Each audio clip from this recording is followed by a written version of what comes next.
இது உங்கள் Moon TV, என்றென்றும் உங்களுக்காக.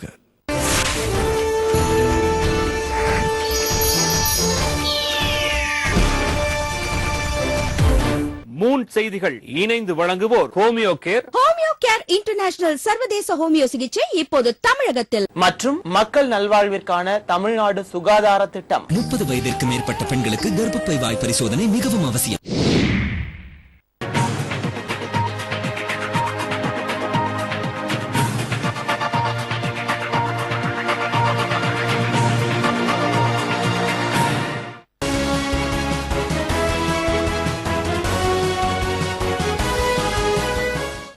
வாழ்த்துக்கள். மூன் செய்திகளுக்காக முபாரக். தலைப்புச் செய்திகள்.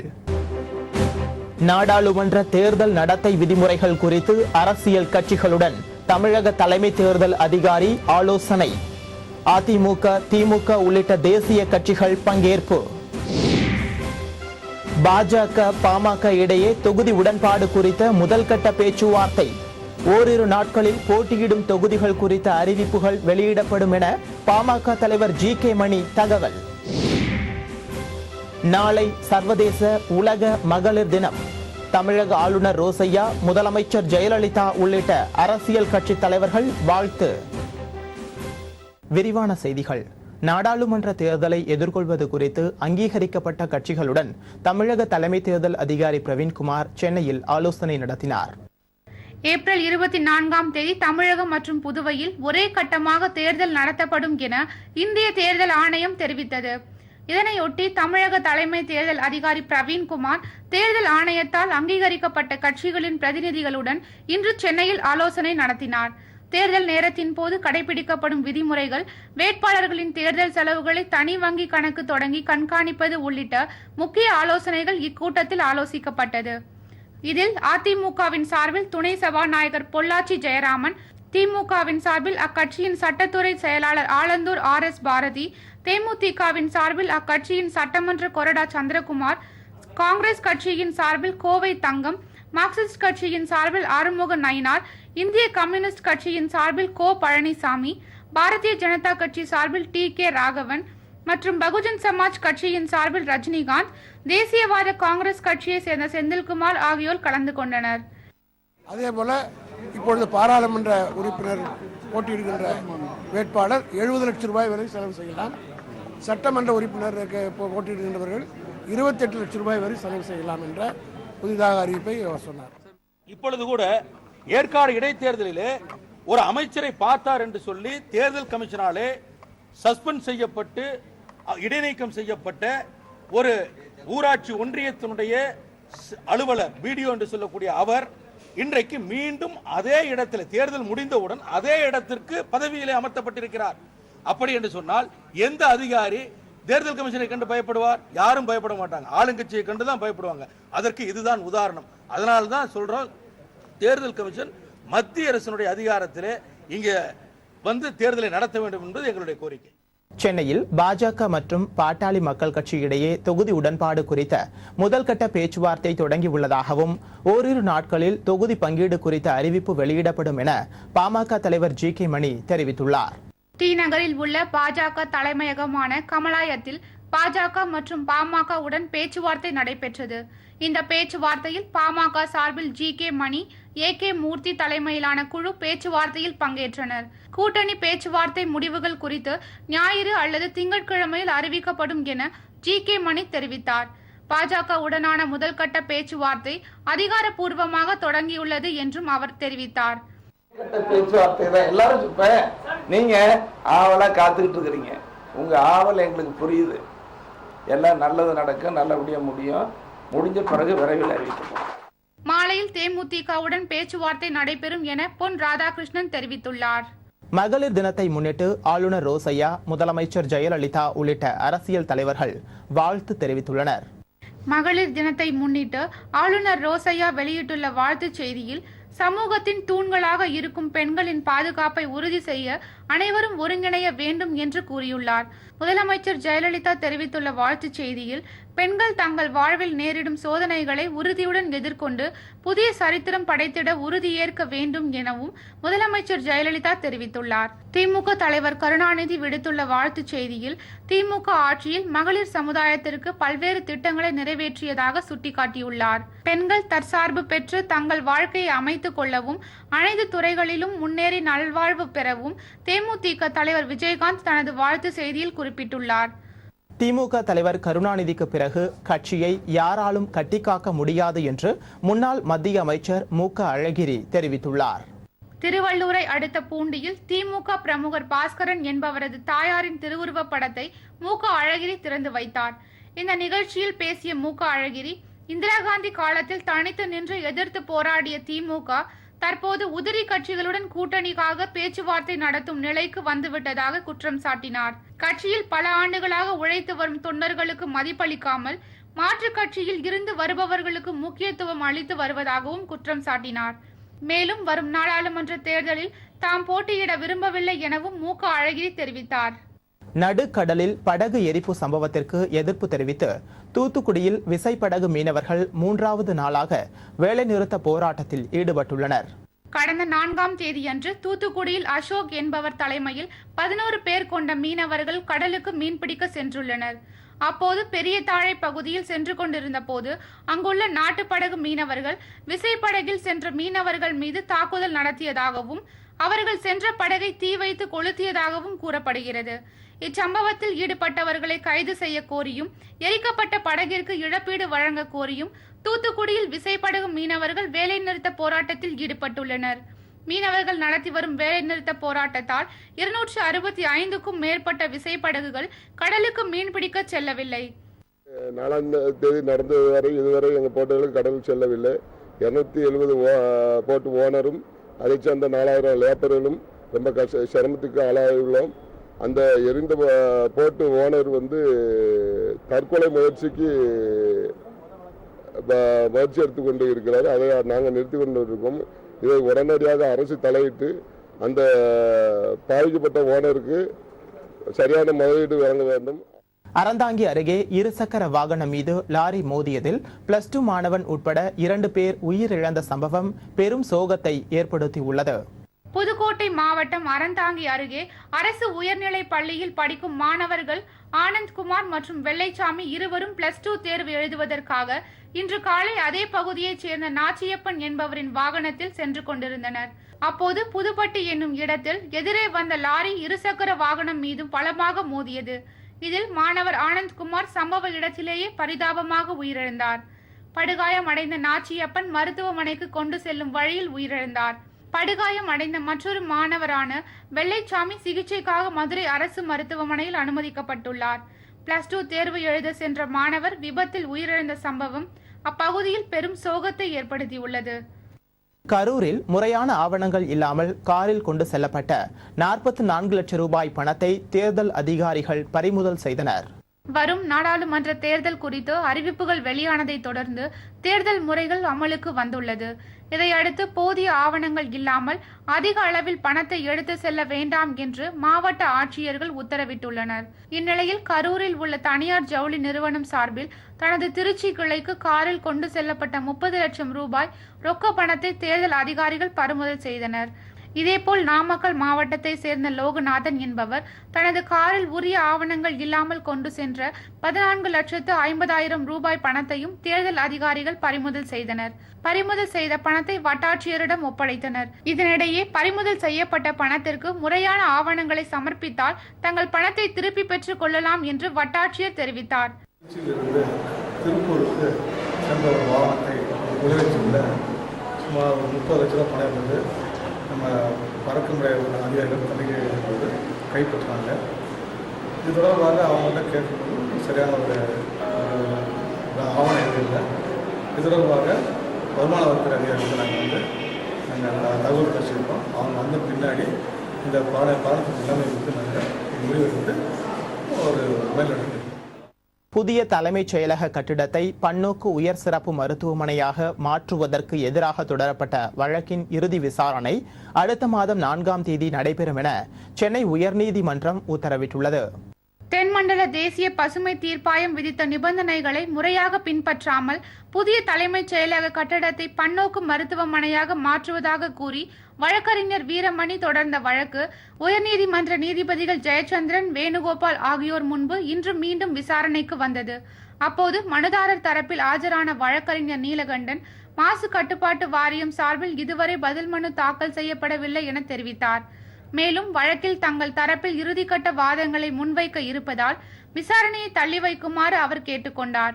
பின்னர் ஆஜரான மாநில அரசின் தலைமை வழக்கறிஞர் சோமயாஜி மாசு கட்டுப்பாடு வாரியம் சார்பில் பதில் மனு தாக்கல் செய்யப்படும் என தெரிவித்தார். வாதத்தை கேட்ட நீதிபதிகள் வழக்கின் இறுதி விசாரணை வரும் ஏப்ரல் 4 நடைபெறும் என தெரிவித்துள்ளனர்.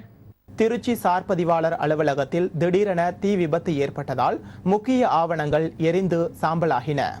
திருச்சி திருவெம்பூர் கூத்தார் பகுதியில் உள்ள தார் பதிவாளர் அலுவலகத்தில் திடீரென தீ விபத்து ஏற்பட்டது. இதனையடுத்து பொதுமக்கள் தீயணைப்பு துறையினருக்கு தகவல் கொடுத்துள்ளனர். தகவல் அறிந்து சம்பவ இடத்திற்கு வந்த தீயணைப்பு துறையினர் தீயை கட்டுக்குள் கொண்டு வர வெகுநேரம் போராடி தீயை அணைத்தனர். இதில் சார் பதிவாளர் அலுவலகத்தில் வைக்கப்பட்டிருந்த 30க்கும் மேற்பட்ட பஞ்சாயத்து கிராமங்களின் பத்திர பதிவுகளும் கோடிக்கணக்கான ரூபாய் மதிப்புள்ள முத்திரை தாள்களும் தீயில் இருந்து சாம்பலாகின.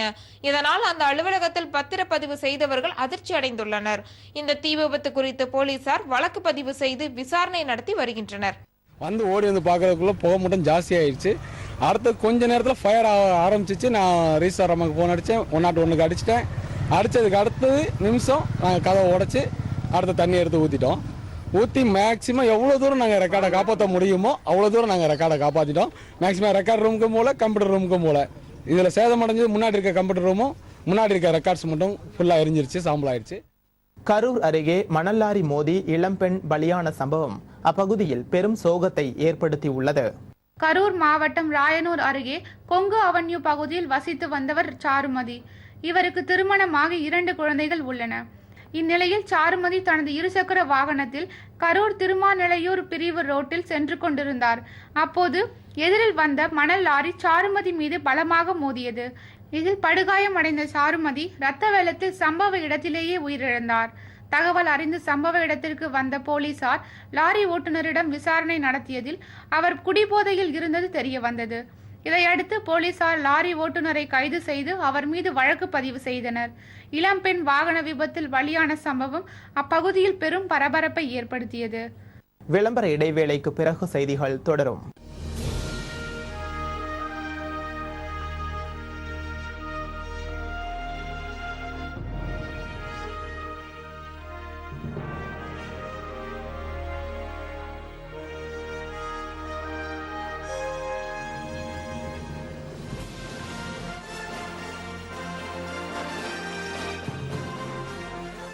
Satisfaction beyond the expectation. Astanato, Dubai, Riyadh, Kuwait and Bangkok.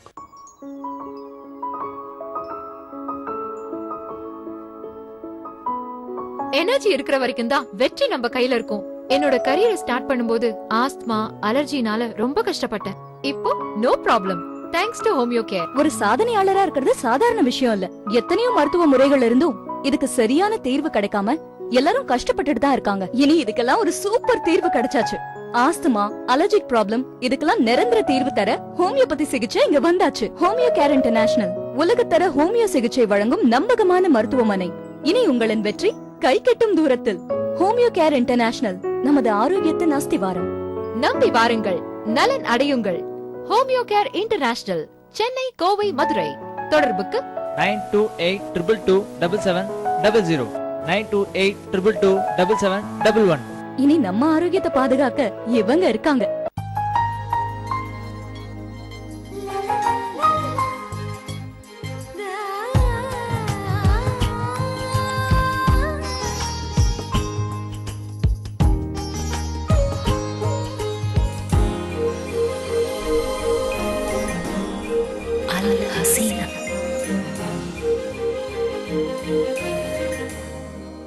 Al Hasina Jewelers, Dubai. There is nothing more precious than you. பாப்பாக்கு உடம்பே சரியில்லை. என்ன ஆச்சு? தலைவலி வந்ததா? மருந்து கொடுத்தேன், சரியா போச்சு. ஆனா கால் வலி வந்துச்சு. கால் வலிக்கு மருந்து கொடுத்தேனா சரியா போச்சு. ஆனா எல்லா வலியும் வந்துச்சு. ஒரு வியாதிக்கு மருந்து சாப்பிட்டு இன்னொரு வியாதி வரணுமா என்ன? நோ, இனி வராது. யுனானி மருத்துவம். யுனானி மருத்துவம் தான் நோயையும் குணப்படுத்தும், உடலையும் பலப்படுத்தும். யுனானினா ரபானி, ரப்பானினா யுனானி. Doctor Hakeem S A. சையத் சத்தாரின் ரப்பானி வைத்தியசாலா, ராயப்பேட்டை, சென்னை. ஒரு குடும்பம் சந்தோஷமா இருக்கணும்னா அந்த குடும்ப தலைவி ஆரோக்கியமா இருக்கணும். வெளிப்படையா தெரிய பிரச்சனை பார்க்கலாம், தெரிஞ்சுக்கலாம், குணப்படுத்திடலாம். ஆனா பெண்ணுக்கே சவாலான கண்ணுக்கே தெரியாத ஒரு பிரச்சனை இருக்கு. அதுதான் கருப்பை வாய் புற்றுநோய். 30 வயதுக்கு மேற்பட்ட பெண்ணுக்கும் இந்த நோய் வர வாய்ப்பு அதிகம். ஆனா ஒரு சின்ன கருப்பை வாய் பரிசோதனை மூலம் இந்த நோய் இருக்கா இல்லையான்னு தெரிஞ்சுக்கலாம். இல்லைன்னா ரொம்ப சந்தோஷம், இருந்தா ஆரம்பத்திலேயே குணப்படுத்திடலாம். அதனால 30 வயதுக்கு மேற்பட்ட பெண்ணும் கண்டிப்பாக கருப்பை வாய் பரிசோதனை செஞ்சுக்கணும். 30 வயதிற்கு மேற்பட்ட பெண்களுக்கு கர்ப்பப்பை வாய் பரிசோதனை மிகவும் அவசியம். பெண் மருத்துவர்களால் சில நிமிடங்களில் செய்யப்படும் இந்த சிகிச்சை சுலபமானது, வலி இல்லாதது. இன்றே அருகிலுள்ள அரசு ஆரம்ப சுகாதார நிலையம், அரசு மருத்துவமனை, அரசு மருத்துவக் கல்லூரி மருத்துவமனைகள், இஎஸ்ஐ, ஈட்டுறுதி மருந்தகம் மற்றும் தேர்ந்தெடுக்கப்பட்ட நகராட்சி மருத்துவமனைகளை அணுகுங்கள். பெண்ணே, நீ விழித்துக் கொள்ள வேண்டிய நேரம் இது. செய்திகள் தொடர்கின்றன. கன்னியாகுமரி மாவட்டத்தில் தனியார் ரப்பர் தோட்ட தொழிலாளர்களின் ஊதிய உயர்வு தொடர்பான பேச்சுவார்த்தை தோல்வியில் முடிவடைந்ததால் தொழிலாளர்கள் ஆர்ப்பாட்டத்தில் ஈடுபட்டனர். கன்னியாகுமரி மாவட்ட தனியார் தோட்ட தொழிலாளர்களின் ஊதியம், மருத்துவ வசதி தொடர்பாக நாகர்கோவிலில் பேச்சுவார்த்தை நடைபெற்றது. ரப்பர் தோட்ட உரிமையாளர்கள் சங்க அலுவலகத்தில் நடைபெற்ற இந்த பேச்சுவார்த்தையில் CITU தொழிற்சங்க நிர்வாகிகளும் தோட்ட உரிமையாளர்களும் பேச்சுவார்த்தையில் ஈடுபட்டனர். இந்த பேச்சுவார்த்தையில் எந்த உடன்பாடும் எட்டப்படாததால் ஆத்திரமடைந்த தொழிலாளர்கள் தனியார் ரப்பர் உரிமையாளர்களை கண்டித்து ரப்பர் தோட்ட உரிமையாளர்கள் சங்க அலுவலகம் முன்பு திடீர் ஆர்ப்பாட்டத்தில் ஈடுபட்டனர். இதனால் இந்த பகுதியில் சிறிது நேரம் பரபரப்பு ஏற்பட்டது. குமரி மாவட்ட தனியார் தோட்டங்கள் வேலை செய்யக்கூடிய ரப்பர் தோட்ட தொழிலாளிகள் கடந்த 8 மாத காலமாக தொடர்ச்சியாக வேலைநிறுத்த போராட்டத்தில் ஈடுபட்டு வருகிறார்கள். மருத்துவ பிரச்சனை, ஊதிய உயர்வு உள்ளிட்ட எந்த கோரிக்கைக்கும் முடிவு காண முடியாது என்கிற முறையிலே குமரி மாவட்டத்திலே ரப்பர் தோட்ட முதலாளிகள் சாத்தியமில்லை, எது கேட்டாலும் சாத்தியமில்லை என்று சொல்லக்கூடிய ஒரு சூழ்நிலையிலே இன்றைய தினம் இருந்து கொண்டிருக்கிறார்கள். திருவள்ளூர் அருகே போதைப் பொருள் பயன்படுத்துவதால் ஏற்படும் பாதிப்புகள் குறித்த விழிப்புணர்வு கருத்தரங்கில் ஏராளமான மாணவ மாணவிகள் கலந்து கொண்டனர். திருவள்ளூர் அருகே தனியார் கல்லூரியில் நடைபெற்ற கருத்தரங்கில் போதைப் பொருட்கள் பயன்படுத்துவதால் ஏற்படும் குற்ற செயல்கள் குறித்தும் அதை தடுக்கும் விதிமுறைகள் குறித்தும் மாணவர்களிடையே விழிப்புணர்வை ஏற்படுத்தும் வகையில் காஞ்சிபுரம் சரக நுண்ணறிவு பிரிவு துணை கண்காணிப்பாளர் வரதராஜன் கலந்து கொண்டார். இதில் போதைப் பொருட்கள் பயன்படுத்துவதை தடுக்க வேண்டிய நடவடிக்கைகள் குறித்தும் இளைய தலைமுறையினர் போதையில்லாத தலைமுறையாக வாழ வேண்டிய வழிமுறைகள் குறித்தும் காணொலி காட்சி மூலம் விளக்கம் அளிக்கப்பட்டது. இதில் ஆசிரியர்கள் மற்றும் கல்லூரி மாணவர்கள் ஏராளமானவர்கள் ஆர்வத்துடன் கலந்து கொண்டனர். சிவகாசி அச்சக உரிமையாளர்களுக்கும் அமெரிக்க வர்த்தக அதிகாரிகளுக்கும் இடையே நடைபெற்ற கலந்தாய்வு நிகழ்ச்சியில் ஏராளமான அச்சக உரிமையாளர்கள் கலந்து கொண்டனர். சிவகாசி அச்சக தொழில் நிறுவன உரிமையாளர்களுடன் அமெரிக்க வர்த்தகத்துறை அதிகாரிகள் ஜேம்ஸ் கோல்சன் மற்றும் மலர்விழி சரவணகுமார் ஆகியோர் கலந்தாய்வு நடத்தினர். இக்கலந்தாய்வில் அச்சக தொழில் சார்ந்த நவீன கருவிகளையும் புதிய தொழில்நுட்பங்களையும் அறிமுகம் செய்வது மற்றும் ஏற்றுமதி செய்வது குறித்து ஆலோசிக்கப்பட்டது. இந்தியாவுடனான தொழில்நுட்ப உறவை மேம்படுத்த பல்வேறு தொழிற்சாலைகள், கல்வி நிலையங்களுடன் புரிந்துணர்வு ஒப்பந்தம் கையெழுத்தாகியுள்ள நிலையில் அச்சுத்துறையிலும் வர்த்தக உறவுகளை மேம்படுத்த தயாராக உள்ளதாக இந்நிகழ்ச்சியில் கலந்து கொண்ட அச்சக அதிபர்கள் தெரிவித்தனர். திண்டுக்கல் அருகே கோவில் நிலத்தை தனியார் ஒருவர் ஆக்கிரமிப்பு செய்வதை கண்டித்து அப்பகுதி மக்கள் சாலை மறியலில் ஈடுபட்டனர். திண்டுக்கல் மாவட்டம் நத்தம் அருகே ராஜாக்காப்பட்டியில் முத்தாளம்மன், பகவதி அம்மன் உள்ளிட்ட கோவில்கள் ஊரின் மையப்பகுதியில் அமைந்துள்ளது. பல வருடங்களாக கோவிலை சுற்றியுள்ள 18 கிராமங்களை சேர்ந்த பொதுமக்கள் வழிபாடு செய்து வருகின்றனர். இந்நிலையில் கோவில் நிலத்தை தனியார் ஆக்கிரமிப்பு செய்வதாக கூறி அப்பகுதி மக்கள் மாவட்ட கண்காணிப்பாளரிடம் புகார் மனுவை அளித்துள்ளனர். மனு மீது காவல்துறையினர் நடவடிக்கை எடுக்கவில்லை என குற்றம் சாட்டி பொதுமக்கள் திடீர் சாலை மறியலில் ஈடுபட்டனர். தகவல் அறிந்து வருவாய்த்துறை அதிகாரிகள் சம்பவ இடத்திற்கு விரைந்து பேச்சுவார்த்தை நடத்தினர். இந்த ஆக்கிரமிப்பு விவகாரம் தொடர்பாக விரைவில் தீர்வு காணப்படாவிட்டால் குடும்ப அட்டைகளை மாவட்ட ஆட்சியரிடம் ஒப்படைக்கப் போவதாகவும் வரும் நாடாளுமன்ற தேர்தலை புறக்கணிப்பதாகவும் அப்பகுதி மக்கள் தெரிவித்துள்ளனர். அப்பகுதியில் பதட்டமான சூழல் நிலவுவதால் அசம்பாவிதம் ஏற்படாமல் இருக்க போலீசார் குவிக்கப்பட்டுள்ளனர். 400-500 ஆண்டு காலமாக இந்த கோயில் இருக்கு. மன்னர் காலத்திலேருந்து இந்த கோயில் இருக்கு. எங்களுக்கு வந்து ஜமீன் தான் இந்த கோயிலை விட்டுட்டு போனாரு. ஆனால் இப்போ வந்து காஜா மைதீன் என்கிறவர் இந்த கோயில் வந்து எனக்கு சொந்தமானது அப்படிங்கிறாரு. கோயிலை வந்து கட்டக்கூடாது அப்படிங்கிறாரு.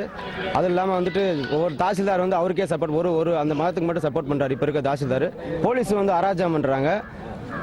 இப்படி இதுக்கு நடவடிக்கை இந்த கோயில் வந்து எங்களுக்கு வேணும். எங்கள்கிட்ட ரெக்கார்ட் இருக்கு இல்லையோ இந்த கோயில் நாங்கள் வந்து பல நூற்றாண்டா நாங்கள் வந்து இந்த கோயிலை வந்து அனுபவிச்சுட்டு இருக்கோம். எங்களுக்கு வந்து கோயில் வேணும். நாங்கள் அப்படி இந்த கோயில் எங்களுக்கு கிடைக்கலன்னா நாங்கள் ரேஷன் கார்டு தேர்தல் வந்து புறக்கணிக்க போறோம். திருப்பூரில் தரமற்ற தார் சாலை போடப்பட்டதை கண்டித்து அப்பகுதி மக்கள் சாலை மறியல் போராட்டத்தில் ஈடுபட்டனர். திருப்பூர் மாநகராட்சிக்குட்பட்ட பகுதியில் தார் சாலை அமைக்க வேண்டும் என பொதுமக்கள் கோரிக்கை விடுத்தனர். இதனை அடுத்து போடப்பட்ட தார் சாலை தரமற்றதாக உள்ளதாக அப்பகுதி மக்கள் குற்றம் சாட்டினர். மேலும் வாகன ஓட்டிகள் மிகவும் சிரமத்திற்கு உள்ளாகி வருவதாகவும் இந்த சாலையை அகற்றி தரமான தார் சாலையை அமைக்க வேண்டும் என கூறி பொதுமக்கள் சாலை மறியல் போராட்டத்தில் ஈடுபட்டனர். இதுகுறித்து தகவல் அறிந்து வந்த காவல்துறையினர் போராட்டக்காரர்களுடன் சமரச பேச்சுவார்த்தையில் ஈடுபட்டதை அடுத்து போராட்டம் கைவிடப்பட்டது. இதனால் திருப்பூர் காலேஜ் சாலையில் போக்குவரத்து பாதிக்கப்பட்டது. பார்த்தீங்கன்னா தாருங்கிறது கொஞ்சம் கூட இல்லை, வெறும் ஜல்லிக்கல்ல கொட்டி வச்சுட்டு போயிட்டாங்க. இதனால் பார்த்தீங்கன்னா காலையில் ஒரு 7-8 மணிலிருந்து ஒரு 30க்கு மேற்பட்டவர் கீழே விழுந்தாங்க. அவங்களுக்கு நிறைய காயம் ஆகிருக்கு. அதுக்கப்புறமா வந்து பொதுமக்கள் எல்லாரும் சேர்ந்து சாலை மறியலுக்கு செய்ய முயன்ற போது தான் அதிகாரி வந்து இப்போ பார்த்தாங்க. பார்த்துட்டு திரும்ப அந்த சாலையை வந்து பூராத்தையும் சுத்தமாக வலிச்சுட்டு புதுசாக போடுறோன்னு சொல்லி உறுதியளிச்சிருக்காங்க. தருமபுரி மாவட்டம் மொரப்பூர் ஊராட்சி ஒன்றிய அலுவலக நலத்திட்ட நிதிகளை முறைகேடாக பயன்படுத்துவதாக அப்பகுதி மக்கள் புகார் தெரிவித்துள்ளனர். தர்மபுரியை அடுத்த மொராப்பூர் ஊராட்சியில் 27 பஞ்சாயத்துகள் உள்ளன. இவைகளுக்கு அடிப்படை தேவைகளான குடிநீர், சாலை வசதி உள்ளிட்ட பணிகளுக்கு ஒதுக்கப்பட்ட நிதிகளில் முறைகேடுகள் நடப்பதாக கூறப்படுகிறது. இந்நிலையில் இது பற்றி புகார் தெரிவிக்க ஒன்றிய குழு உறுப்பினர் முருகன் சென்றுள்ளார்.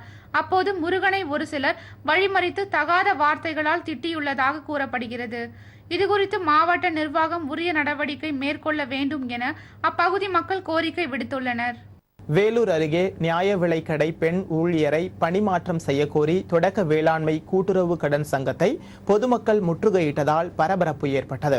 வேலூர் மாவட்டம் காட்பாடியை அடுத்த மதிநகர், சத்தியநகர் மற்றும் அருப்புமேடு ஆகிய பகுதிகளைச் சேர்ந்த பொதுமக்கள் தங்கள் பகுதியில் மகளிர் ரேஷன் கடையில் பணிபுரியும் பெண் ஊழியர் 1200 குடும்ப அட்டைகளுக்கு மேல் இருக்கும் நிலையில் 300 குடும்ப அட்டைகளுக்கு மட்டுமே பொருட்கள் வழங்குவதாக குற்றம் சாட்டியுள்ளனர். மேலும் பெண் ஊழியரை பணிமாற்றம் செய்ய வலியுறுத்தி தொடக்க வேளாண்மை கூட்டுறவு கடன் சங்கத்தை முற்றுகையிட்டனர். இதில் 200க்கும் மேற்பட்ட பொதுமக்கள் கலந்து கொண்டனர். தகாத வார்த்தை பேசுறாங்க, ரொம்ப வல்கரா யூஸ் பண்றாங்க. ஒயிட்னர் போட்டு அட்டைங்கெல்லாம் அழிக்கிறாங்க இஷ்டத்துக்கும். பெயர் நீக்க சர்டிபிகேட் வாங்கிறதுக்கு முன்னாடி அவங்களே வந்து என்ன பண்றாங்கன்னா பெயர் எல்லாம் எடுத்துடுறாங்க. அவங்களே எடுத்துடுறாங்க. பெயர் நீக்க சர்டிபிகேட் நாங்க வாங்கினாதான் அவங்க எடுக்கணும். நாங்க வாங்காத முன்னாடி அவங்க என்ன பண்றாங்க, எடுத்துடுறாங்க. அதுக்கு அவங்களுக்கு ரூல்ஸ் கிடையாது, ஒன்றும் கிடையாது. ரெக்கார்டு அவங்க ரெக்கார்ட்லாம் பார்த்தீங்கன்னா மொத்தம் அழிச்சு பேப்பர் கிழிச்சு அது மாதிரி தான் வச்சிருக்காங்க அவங்க ரெக்கார்ட்ல எல்லாம். தேனியில் பெய்த கனமழை காரணமாக கும்பக்கரை அருவியில் வெள்ளப்பெருக்கு ஏற்பட்டுள்ளதால் அருவியில் சுற்றுலா பயணிகளுக்கு குளிக்க தடை விதிக்கப்பட்டுள்ளது. தேனி மாவட்டம் பெரியகுளம் அருகேயுள்ள மேற்கு தொடர்ச்சி மலை அடிவாரத்தில் அமைந்துள்ளது கும்பக்கரை அருவி. இப்பகுதியில் கடந்த 3 நாட்களாக பெய்து வரும் கனமழை காரணமாக அருவியில் கடும் வெள்ளப்போக்கு ஏற்பட்டுள்ளது. இதனால் சுற்றுலா பயணிகள் நலன் கருதி மாவட்ட நிர்வாகம் இந்த அருவியில் குளிக்க தடை விதித்துள்ளது. இதனிடையே தொடர்ந்து சாரல் மழை பெய்து வருவதால் அருவியில் மேலும் நீர்வரத்து அதிகரிக்கும் என கருதி அருகில் வசிக்கும் மக்களுக்கும் எச்சரிக்கை விடுக்கப்பட்டுள்ளது. வெள்ளப்பெருக்கால் அருவியில் குளிக்க தடை விதிக்கப்பட்டுள்ளதால் அருவியில் குளிக்க வந்த சுற்றுலா பயணிகள் ஏமாற்றத்துடன் திரும்பிச் சென்றனர். தேனியில் வியாபாரி ஒருவரிடம் பண நோட்டுகளுக்கிடையே வெற்று காகிதங்களை வைத்து நூதன முறையில் மோசடி செய்த நபரை போலீசார் தேடி வருகின்றனர். தேனி மாவட்டம் அன்னப்பராஜா மஹால் தெருவை சேர்ந்தவர் பெரியசாமி. திருப்பூரை சேர்ந்த சந்துரு என்பவரிடம் பழக்கம் ஏற்பட்டுள்ளது. இந்நிலையில் பெரியசாமியிடம் தொலைபேசியில் பேசிய சந்துரு தன்னிடம் 5 கோடி ரூபாய் உள்ளதாகவும் தான் அந்த பணத்தை குறைந்த வட்டிக்கு தர விருப்பப்படுவதாகவும் ஆசை வார்த்தைகளை கூறியுள்ளார். இதனை நம்பிய பெரியசாமி 1 கோடி ரூபாய் பணத்துடன் வந்து சந்துருவிடம் கொடுத்துள்ளார். பின்னர் பதிலுக்கு சந்துருவும் தான் வைத்திருந்த பணப்பையை பெரியசாமியிடம் கொடுத்துவிட்டு சென்றுள்ளார். இதனை அடுத்து பணப்பையை சோதனையிட்ட பெரியசாமி அதில் பணத்துடன் வெற்று காகிதங்கள் இருப்பதை கண்டு அதிர்ச்சியடைந்தார். பின்னர் இச்சம்பவம் குறித்து காவல்துறையினருக்கு புகார் அளித்துள்ளார். இந்த மோசடி புகார் தொடர்பாக காவல்துறையினர் வழக்கு பதிவு செய்து தலைமறைவாக உள்ள சந்துருவை தேடி வருகின்றனர்.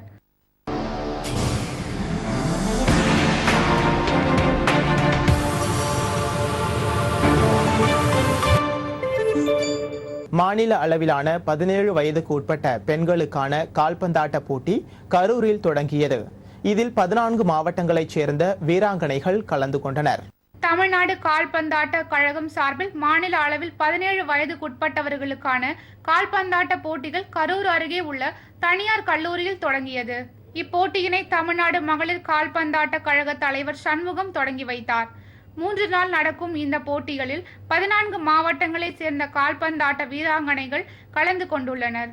நாக் அவுட் முறையில் நடைபெறும் இந்த போட்டியில் வெற்றி பெறும் வீராங்கனைகளில் 40 பேர் ஜூலை மாதம் உத்தராகண்டில் நடக்கும் தேசிய அளவிலான மகளிர் கால்பந்தாட்ட போட்டியில் பங்கேற்க உள்ளதாக போட்டி ஏற்பாட்டாளர்கள் தெரிவித்தனர்.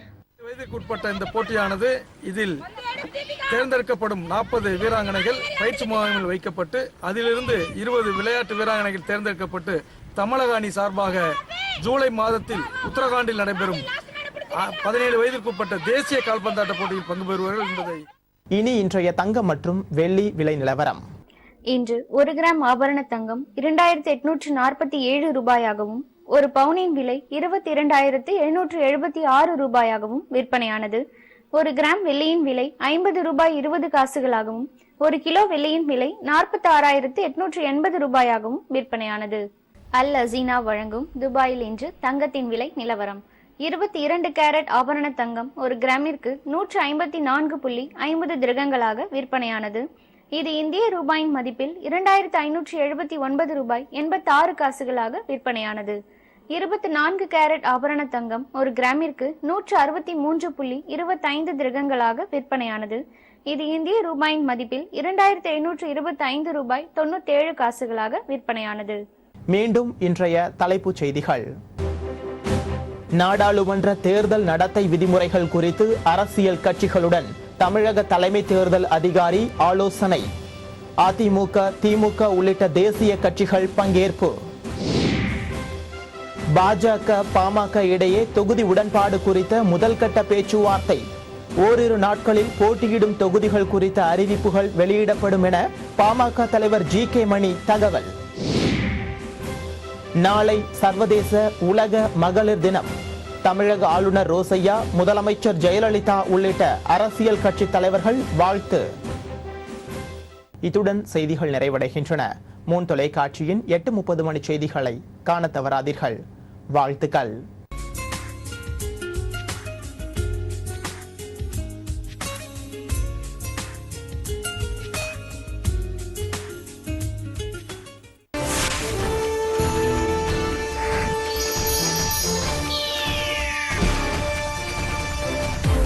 மூன் செய்திகள் இணைந்து வழங்கியோர் ஹோமியோ கேர் இன்டர்நேஷனல் சர்வதேச ஹோமியோ சிகிச்சை இப்போது தமிழகத்தில். மற்றும் மக்கள் நல்வாழ்விற்கான தமிழ்நாடு சுகாதார திட்டம். 30 வயதிற்கு மேற்பட்ட பெண்களுக்கு கர்ப்பப்பை வாய் பரிசோதனை மிகவும் அவசியம். Mahatma Gandhi University, a center of excellence to enlighten, nurture and bring to the forefront the Mahatma and future generations.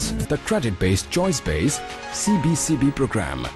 Click your subject, create your own degree and make your own path. Explore the myriad study options available with the university. Information technology programs, management programs, hotel management programs, paramedical programs, other professional and traditional programs. Revolutionize studies approach towards a progressive direction. At Mahatma Gandhi University, leaders of tomorrow begin a journey that will end with a change which they will appreciate. Don't strive to hear you are best, but discover with us what you are best at. Bridging the gap between education and technology. Mahatma Gandhi University.